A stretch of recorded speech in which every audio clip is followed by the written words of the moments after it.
Listen, you think discipline is about suffering? You think it's punishment? Let me tell you something. Most people got it all wrong. They think discipline is the cage. But I'm here to tell you, discipline is the key that opens every door you ever dreamed of walking through. See, when I was training at 4 in the morning, running till my legs screamed for mercy, people thought I was torturing myself. But you know what I was really doing? I was building freedom. Every mile I ran when I didn't want to, that was freedom. Every meal I said no to, that was power. The world thinks discipline takes something from you. But I learned discipline gives you everything. You ready to see what I mean? You're watching this because somewhere deep inside, you know you're meant for more. You feel it. But something's holding you back. Maybe you start strong but can't finish. Maybe you have dreams but no drive. Maybe you're tired of being tired. Tired of making promises to yourself that you don't keep.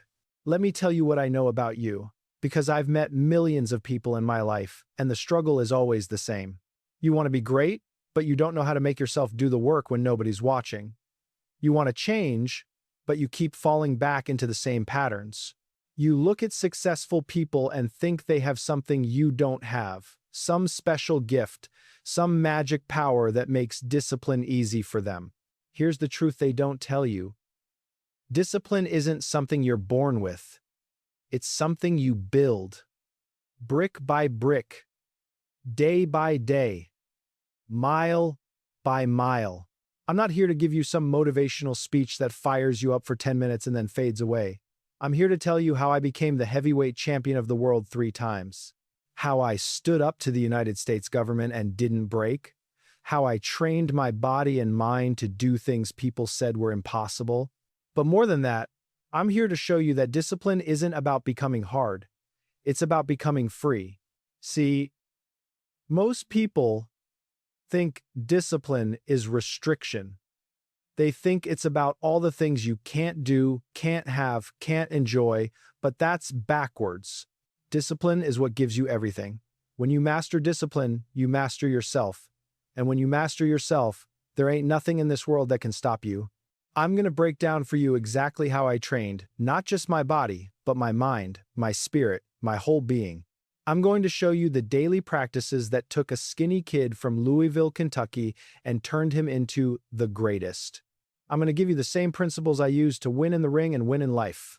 You're going to learn how to push through pain and make it your friend, how to turn your weakest moments into your strongest foundation, how to build a daily routine that makes success inevitable, how to sacrifice without suffering, how to stay disciplined when nobody's watching and nobody cares.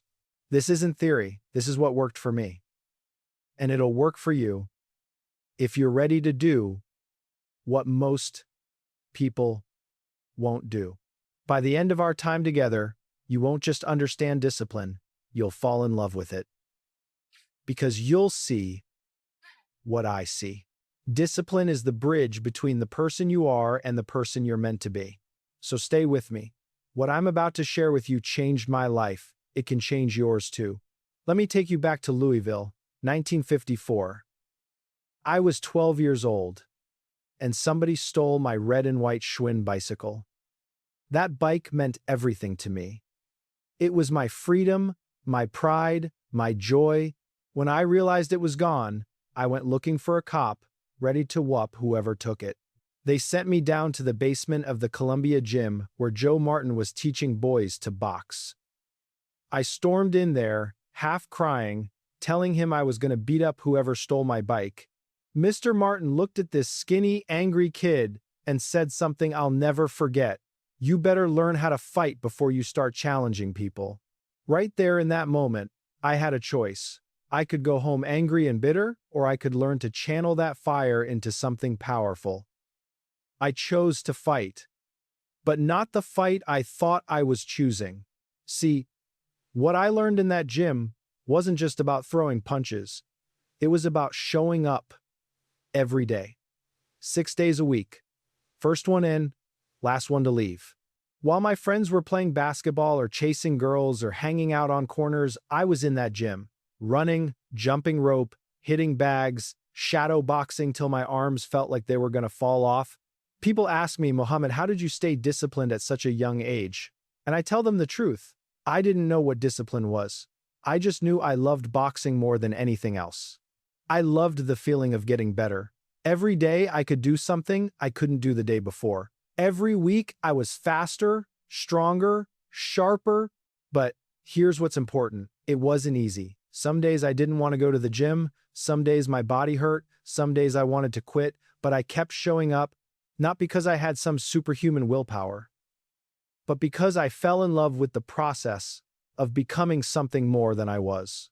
That bicycle getting stolen?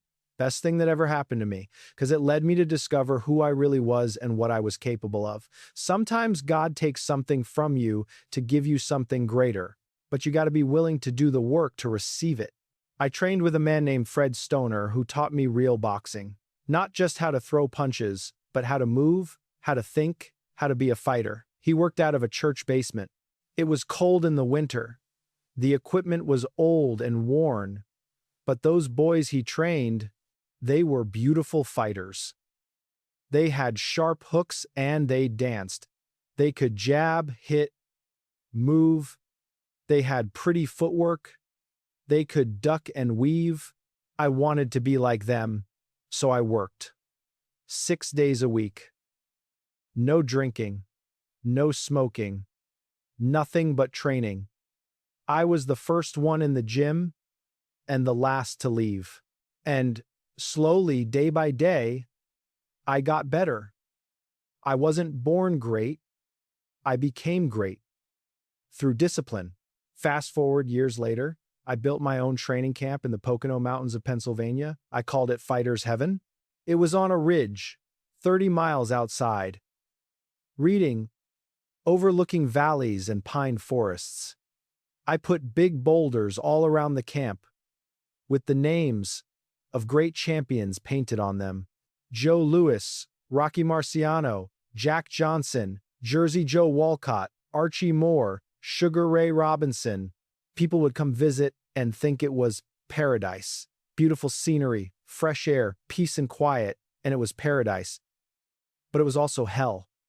Because that's where I learned what real discipline means. Every morning, 5 a.m., no matter what, I was running. Not jogging, running. Up hills that felt like mountains. Through pain that most people would call an emergency. And I didn't stop when I got tired. That's when the real training began. See, anybody can run when they feel good. Anybody can train when they're motivated. But discipline is what you do when every part of you is screaming to quit. I had a system. I'd run until I was exhausted. Then I'd run more. The first few miles were just the introduction. The real conditioning started when the pain came in. When I wanted to stop, that's when I started counting. Because what counts in the ring and in life is what you can do after you're tired. After you think you have nothing left. That's where champions are born. Listen to me carefully. I would run 3 miles, then I'd add another mile, then another. I kept adding until I was running 5, 6, 7 miles. And I didn't just run at a comfortable pace. I pushed myself. I ran until my legs were burning, until my lungs were on fire, until every part of me wanted to collapse. Why? Because my defense depended on my legs. When I lost fights, it was because my legs gave out. I couldn't dance. I couldn't jump out of my opponent's range. I got hit. So I ran myself to exhaustion so that if I had to go to the 15th round, I'd be ready. I'd be tired and winded, but I'd be used to working under that tiredness. I pushed myself on the road so that no matter how hard my fight was, I wouldn't get as tired in the ring as I did out there running.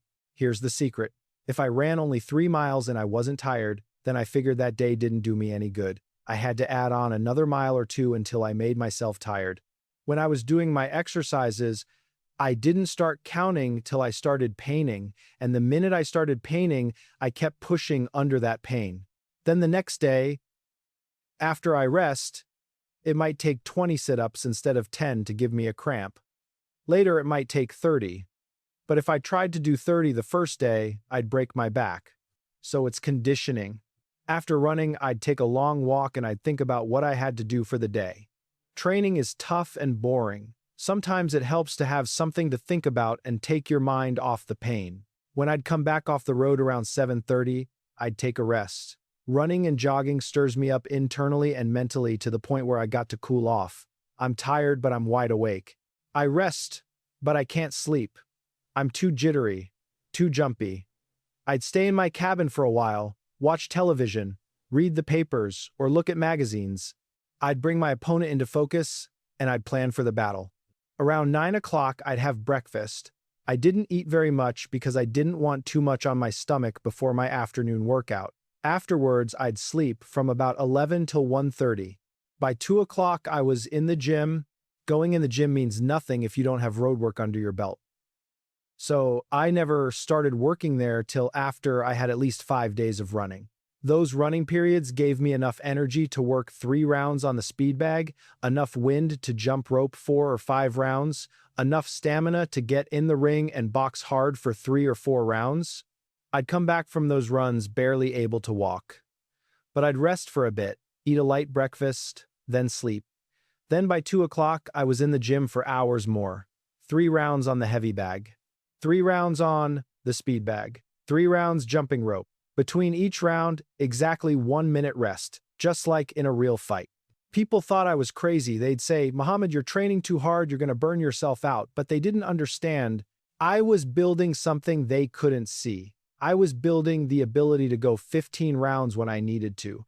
I was building the confidence that comes from knowing you did everything possible to prepare. And here's the secret. I trained like I fight. I didn't take shortcuts in the gym and expect to be sharp in the ring. Everything had to be exact. If I was lazy in training, I'd be lazy in the fight. If I cheated on my diet, my body would cheat me when I needed it most. Fighter's Heaven wasn't just a place. It was a philosophy. It was the understanding that heaven ain't something you just walk into. You gotta earn it. You gotta build it every single day. Now let me tell you about October 1974. Zaire, Africa. I was getting ready to fight George Foreman for the heavyweight championship. People thought I was finished. 32 years old. They said I was too old, too slow, that Foreman would destroy me. Even people who loved me were afraid for me. But I knew something they didn't know. I had a plan, and that plan required perfect discipline. The fight was scheduled for 4 a.m. local time so it could be shown live in America during prime time. Now, most fighters would just adjust their sleep schedule, maybe stay up late, but that's not what I did. For 30 straight days before that fight, I woke up at 4 a.m. and went running. Every single morning at 4 a.m., I was up working out. I trained my body so that 4 a.m. wasn't some strange time. It was my power hour. By the time fight night came, stepping into that ring at 4 a.m. felt like just another exercise in the gym. That's discipline at the highest level. Not just working hard, working smart. Understanding that your mind and body need to be programmed for success. But here's what really tested my discipline, the sexual discipline. For 6 weeks before that fight, I practiced complete abstinence. Now, most people hear that and think I'm crazy, but let me explain the science I learned. For the first week, it's tough. Your body's fighting you, but if you can make it through, something changes. You start getting stronger, your timing gets sharper, your eyesight improves, your rhythm comes together, you get 3 or 4 wins, you can run longer, hit harder, think clearer, your bones get hard and strong, you're loaded with power. And when you need to release that tension, Mother Nature takes care of it with dreams. That's when you know you're in peak condition. People thought it was too much. But I wasn't looking for what was enough. I was looking for every advantage, every edge, because I knew Foreman was strong and young and dangerous. The only way I could beat him was if my discipline was greater than his power. And you know what happened? 8th round, I knocked him out. Rope-a-dope, Let him punch himself tired while I stayed fresh, because my conditioning was superior.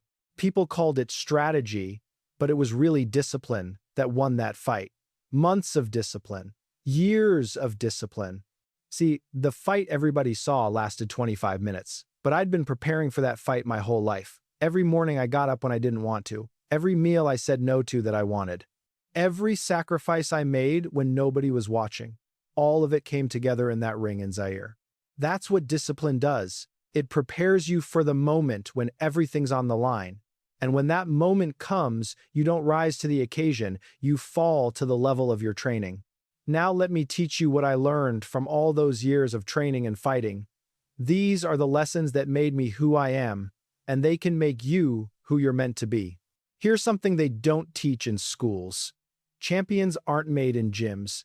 Champions are made from something they have deep inside them. A desire, a dream, a vision. They have to have the skill and the will, but the will must be stronger than the skill.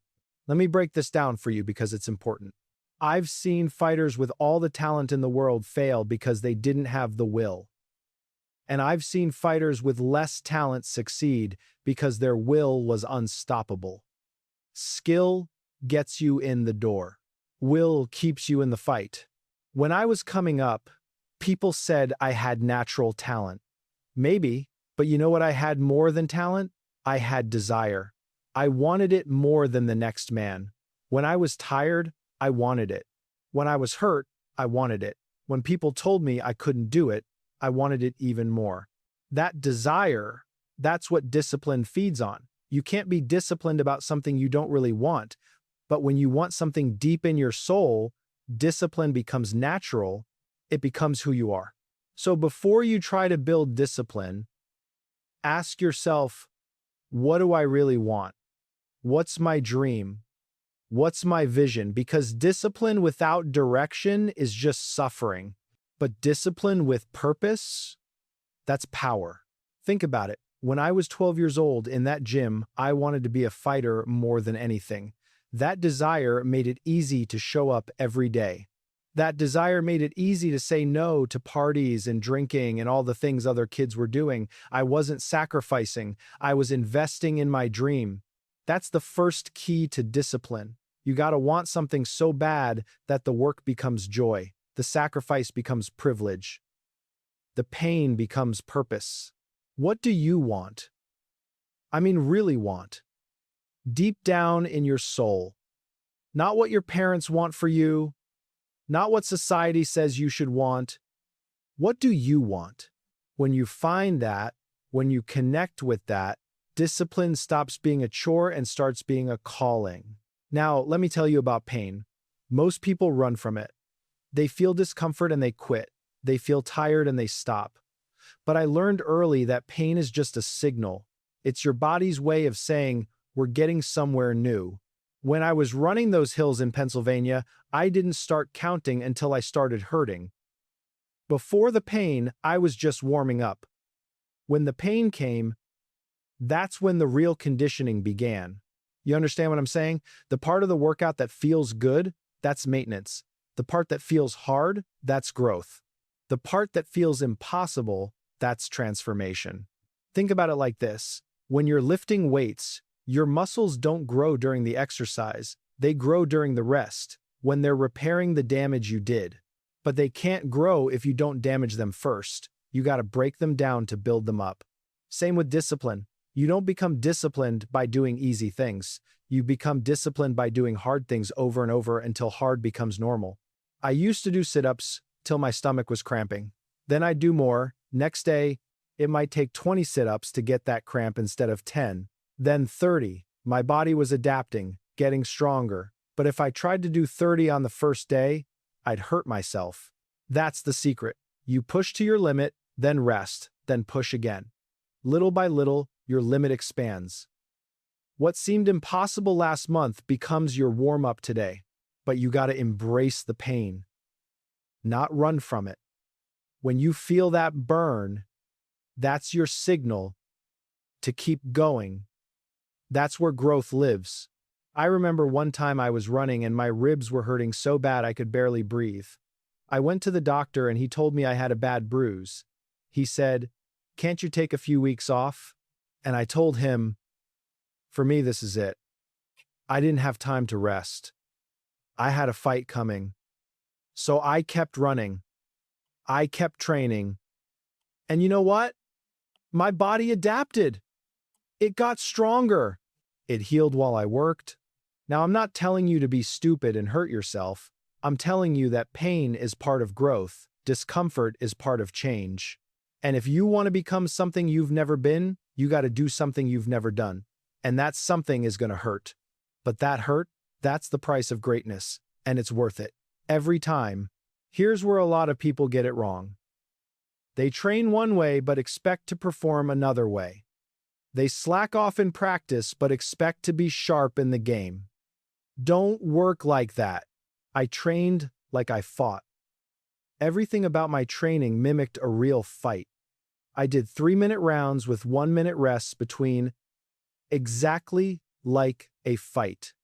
Not 4 minutes, not 5 minutes, 3 minutes, because that's what I'd face in the ring. Why does this matter? Because your body and mind need to be programmed for the real situation. If you train in 5-minute rounds, then get in a fight with 3-minute rounds, your timing is off. Your rhythm is wrong. You're not prepared for the real thing. This applies to everything in life. You want to succeed in your business? Train like you're in business. Don't practice on easy mode and expect to win on hard mode. You want to be a better parent? Practice patience and presence every day, not just when it's convenient. And here's another part of training, like you fight. I never started gym work until I had 5 days of road work under my belt. Why? Because going in the gym means nothing if you don't have your foundation built. The road work gave me the energy, the wind, the stamina I needed to train hard in the gym. Too many people want to skip the foundation work. They want to jump straight to the glory. But glory without foundation is just an accident waiting to happen. You build from the ground up. You do the boring work that nobody sees. That's what makes the exciting work possible. One more thing about training, like you fight. That 1 minute of rest between rounds, when I was in shape, 1 minute was enough to completely recover. My heart rate would drop, my breathing would calm, I'd be ready for another hard round. But if I wasn't in shape, I could rest for 5 minutes and it wouldn't matter. I'd still be tired. That's the difference conditioning makes. When you put in the work day after day, your recovery is faster, your resilience is stronger. You can handle whatever life throws at you because you've already been through worse in training. I made up my own schedule every day. I never had a trainer tell me what to do or how to fight. That stuff you see in the movies about a trainer with a cigar in his mouth shouting, "Come on, boy, let's run 4 miles today, don't stop, keep going," that's real amateurish. Just a hustling trainer who's got a fighter he's using like an animal, never mind what happens to him as long as he can make a few dollars with him. Champions aren't made like that. Champions discover themselves. They discover something about their opponents or about themselves that others don't know. No one can tell them how to fight and what to do. You got to become a student of your craft. Whatever you do, study it, master it. Don't just go through the motions. Understand why you're doing what you're doing. Understand how it works. Become an expert in yourself. Now, I'm about to talk about something people don't like to discuss, but it's important: sexual discipline. This isn't about morality or judgment. This is about power and performance. I learned that if a fighter can go 6 weeks without sexual activity while training, he passes through stages of transformation. First week is hard, your body's fighting you, but if you push through, something changes around week 2 or 3. You don't miss it anymore. Then you start getting stronger. Your timing improves. Your eyesight sharpens. Your rhythm comes together. You're building strength constantly. By week 6, your bones are hard and strong. You're loaded with power. Mother Nature releases the pressure through dreams, and then you know you're in peak condition. The next day, you might feel a little weak, but it's a relaxed weakness. The foundation is still solid. Now, why am I telling you this? Not to make you feel bad about your choices, but to show you the principle. When you sacrifice something you want for something you want more, you gain power. Every no you say to a small pleasure is a yes you say to a greater purpose. Every time you deny immediate gratification, you're building the ability to delay gratification. And that ability, that's what separates champions from everyone else. Most people live for right now. They want what they want when they want it. But champions live for the future. They sacrifice today for tomorrow. They endure temporary pain for permanent gain. This applies to everything. Food? Can you say no to the thing that tastes good but makes you weak? Entertainment? Can you turn off the TV and do the work? Comfort? Can you wake up early when your bed feels so good? Each time you choose discipline over desire, you're building a muscle, the muscle of self-control. And like any muscle, the more you use it, the stronger it gets. But here's what people miss. This isn't about punishment. It's about power. When you control yourself, nobody else can control you. When you master your appetites don't master you. That's freedom. That's strength. I sacrificed for my diet. I watched my weight. I ran till I almost passed out. I practiced sexual discipline. I did all of this not because I hated myself, but because I loved my dream more than I loved my comfort. And let me tell you, when fight night came, when I stepped in that ring, I knew I had done everything. Everything. There was no doubt in my mind. No regret. No wondering if I could have done more. I knew I had sacrificed everything for that moment. And that knowledge gave me power that my opponent didn't have. That's what sacrifice does. It gives you certainty, it gives you confidence, it gives you the right to believe in yourself because you've done the work. I've seen it 1,000 times. Fighters with incredible skill lose to fighters with incredible will. Talented people fail while determined people succeed. Why?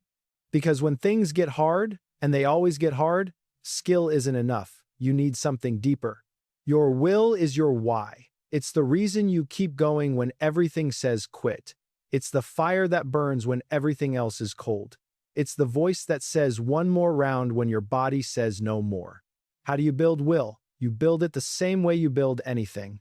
Through repetition and resistance. Every time you do something hard, your will gets stronger. Every time you push past your limit expands. But here's the key. You gotta want something bigger than your comfort. You gotta have a vision that matters more than your pain. For me, it was becoming heavyweight champion. It was showing the world what a black man from Louisville could do. It was proving that dedication and faith could overcome any obstacle. What's your vision? What do you want so bad that you're willing to suffer for it? Because if you don't have that, discipline will feel like slavery. But when you have a vision that sets your soul on fire, discipline feels like love. It feels like serving something sacred. And let me tell you something else about will. It's tested most when you're alone, when nobody's watching, when nobody will know if you quit. That's when your will reveals itself. That's when you find out who you really are. I ran thousands of miles alone. Nobody there to cheer me on. Nobody to push me. Just me and my will. And in those moments, I discovered that my will was stronger than I thought, stronger than my pain, stronger than my doubt, stronger than any opponent I'd face. That's what you got to discover. Your will, your why, your reason for being. Because when you find it, discipline stops being a burden and becomes a blessing. Many fighters have lost to less skillful opponents who had the will to win, who were determined to keep going. The will must be stronger than the skill. That's not just boxing, that's life. You might not be the smartest person in the room. You might not be the most talented. You might not have the most resources. But if you have the will, if you have the determination, if you refuse to quit, you can beat anybody. I stood up to the United States government when they tried to draft me into a war I didn't believe in. They took my title. They took my license to fight. They took my prime years. They tried to take my freedom, but they couldn't take my will. They couldn't break my spirit because my will was stronger than their power. That's what you need to develop. A will that can't be broken, a determination that can't be shaken, a commitment that can't be questioned. and you develop it the same way I did, by doing hard things every single day until hard becomes easy. Now let me give you something practical. Let me give you the daily practices that you can start tomorrow. These are the things I did every single day to become great, and you can do them too. First, the morning ritual, programming your day for success. Before dawn, and I mean before, you wake up. Not when your body wants to, when your mission demands it. For me, it was 5 a.m. For you, maybe it's 5:30 or 6. But here's the rule. You wake up before the world wakes up. That gives you power. First thing, don't touch your phone, don't check nothing, go straight to moving your body. For me, it was running. For you, it might be push-ups, stretching, a walk, doesn't matter what it is. What matters is you're doing something hard before your mind can talk you out of it. This does something to your psychology. It tells your brain, I'm in charge. Not you, not my comfort, not my feelings. I'm in charge. Every morning you do this, that message gets stronger. After you move your body, take time for your spirit. For me, it was prayer, connecting with God, remembering why I'm here and what I'm doing. You might pray, meditate, read something inspiring, whatever feeds your soul, but do it, because discipline without spirit becomes harsh. You need the softness of faith to balance the hardness of work. Then eat light. Don't load your stomach with heavy food in the morning. Your body's using energy to wake up and get ready for the day. Help it. Give it what it needs, not what it wants. Now you've won the morning. And here's the truth. Win the morning, you win the day. Win the day enough times, you win your life. I did this every single day when I was training. Every day. No exceptions. And it made all the difference. Because when you start your day with discipline, the rest of the day follows. But when you start your day weak, hitting the snooze button, checking your phone, being lazy, you set the tone for a weak day. So tomorrow morning, set that alarm early. And when it goes off, don't think. Just move. Get up, get out, get moving. Do it before your brain can make excuses. And watch how it changes everything. Here's something people don't understand. Rest is part of discipline, not the opposite of it. I'd train hard in the morning, then from 11 to 1:30, I slept every day. No exceptions. Why? Because my body needed to recover so I could train hard in the afternoon. People think discipline means going all the time, working every hour, never stopping. That's not discipline, that's stupidity. Real discipline means knowing when to push and when to rest. Knowing the difference between pain that builds and pain that breaks. Your body talks to you. Learn its language. When you're tired, rest. When you're recovered, work. Don't try to be a machine. You're human. Honor that. But here's the key with rest. Make it intentional. I didn't just collapse whenever I felt like it. I had a schedule. I knew exactly when I'd rest and for how long. That's disciplined rest. Same with sleep at night. I went to bed at a certain time, got up at a certain time. Consistent, because your body loves rhythm. When you give it rhythm, it performs better. So practice this. Set specific times for rest. Honor those times as much as you honor your work times. Don't feel guilty about resting. Feel proud that you're disciplined enough to do it right. A lot of people burn out because they don't rest right. They work themselves into the ground and wonder why they can't keep going. But I never burned out. Why? Because I rested as hard as I worked. I took my rest seriously. I made it part of my training. You need sleep to grow. You need rest to recover. You need downtime to recharge. That's not weakness. That's wisdom.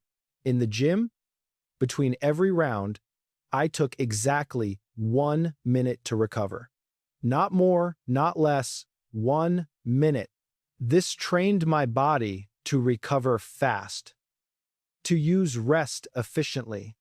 And it taught me something powerful about life. You don't need long breaks to recover. You need quality breaks. How can you use this? At work, don't mindlessly scroll for 30 minutes when you need a break. Take one focused minute. Close your eyes, breathe deep, reset your mind, then get back to it. When you're tired during a project, don't abandon it for hours. Take 1 minute. Step outside. Breathe the air. Clear your head. Then return. Train your body and mind to recover quickly and completely. Don't need hours to reset, just moments, but make those moments count. Here's how. During your 1 minute, breathe slow and deep. In through your nose, out through your mouth. Feel your heart rate drop. Feel your mind clear. Feel your energy return. Then when the minute's up, go hard again. Full intensity, no half-stepping. This builds something powerful, the ability to sustain high performance. Most people work at 50% because they're always half-tired. But if you can work at 100% and recover quick, you'll accomplish more in less time with better results. I could go hard for 3 minutes, rest for 1, then go hard again, 15 rounds if I needed to. Why? Because I trained my recovery. I made it efficient. I made it powerful. You can do the same in your life. Work hard, rest smart, work hard again. Don't drag through your day at half speed. Sprint, rest, sprint again. You'll get more done and feel better doing it. Now here's a practice I want you to start today. I call it the sacrifice system. Every day, sacrifice something you want for something you want more. Maybe it's the snooze button. You want to sleep, but you want your goals more. Sacrifice sleep. Maybe it's that dessert. You want the taste, but you want health more. Sacrifice sugar. Maybe it's that TV show. You want entertainment, but you want progress more. Sacrifice screens. Every day, make at least one clear sacrifice. And when you make it, say to yourself, I'm choosing my future over my comfort. This does 2 things. First, it builds your sacrifice muscle. Each sacrifice makes the next one easier. Second, it reminds you who's in control. You are, not your cravings, not your habits. You. Keep track of your sacrifices. Write them down. At the end of the week, look at what you gave up and what you gained. You'll see the pattern. Every small sacrifice builds towards something bigger. And here's the beautiful part. Eventually, sacrifice stops feeling like loss. It starts feeling like investment. You're not giving up something good, you're trading up for something better. That's when you know you've fallen in love with discipline. When sacrifice feels like privilege, when hard work feels like honor, when discipline feels like freedom. I sacrificed for decades. I said no to so many things that looked good in the moment.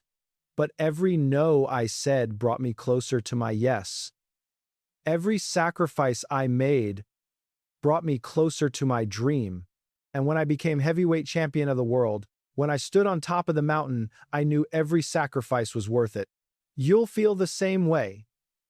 When you reach your goal, when you become who you're meant to be, you'll look back at all those sacrifices and thank God you made them. You'll realize they weren't losses. They were investments. And the return on those investments is a life you're proud of. So let me bring this home for you. We've walked together through my story. From that 12-year-old kid whose bike got stolen, through Fighter's Heaven where I learned what pain really means, to Zaire where discipline won me the championship, we've talked about the lessons. How champions are made from something deep inside. How pain is where growth begins. How you must train like you fight. How sacrifice gives you power. How will must be stronger than skill. And we've looked at practices you can start today. The morning ritual, disciplined rest, 1-minute recovery, the sacrifice system. But now I want to leave you with something to carry in your heart. Discipline isn't something you do, it's something you become. When you wake up early day after day, you become a person who wakes up early. When you sacrifice small pleasures day after day, you become a person who sacrifices. When you push through pain day after day, you become a person who pushes through pain. And one day, you look in the mirror and you see someone different, someone stronger, someone who doesn't quit, someone who doesn't make excuses, someone who does what needs to be done whether they feel like it or not. That person, that's who you were meant to be all along. Discipline just clears away everything that was hiding them. I became heavyweight champion of the world 3 times. I stood up to the government and won. I lit the Olympic torch with hands that shook from Parkinson's. People call me the greatest. But you know what made me great? It wasn't talent, wasn't luck, wasn't even God-given gifts, though I thank God for everything He gave me. What made me great was the choice I made every single morning to do what I didn't want to do, the choice to run when I wanted to sleep, the choice to sacrifice when I wanted to indulge, the choice to believe when everyone said I should quit. Those choices, repeated over and over, that's what made me who I am. And those same choices can make you who you're meant to be. You don't need to be the greatest in the world. You just need to be the greatest version of yourself. And that starts with discipline. It starts tomorrow morning. It starts with one choice, followed by another choice, followed by another choice. Fall in love with the process. Fall in love with the early mornings. Fall in love with the sweat. Fall in love with sacrifice. Fall in love with discipline. Because discipline, real discipline, that's not a cage. That's wings. That's how you fly. If what I shared with you today spoke to your heart, do me a favor. Hit that subscribe button. I want to keep sharing these lessons with you, keep building you up, keep reminding you of what you're capable of. And if this message resonated with you, if you felt something shift inside while we were talking, click that like button, let me know this connected. But most important, drop a comment below, tell me, what's the one thing you're going to sacrifice tomorrow to become who you're meant to be? What's your 4 a.m.? What's your discipline? Share it with me, share it with this community, because when you declare it publicly, you're more likely to do it. And I want to see you do it. I want to see you become great. Remember, champions aren't made in gyms. Champions are made from something deep inside. A desire, a dream, a vision. You have that inside you. Now go let it out. I'm Muhammad Ali, and I believe in you. Now it's time for you to believe in yourself. Let's go.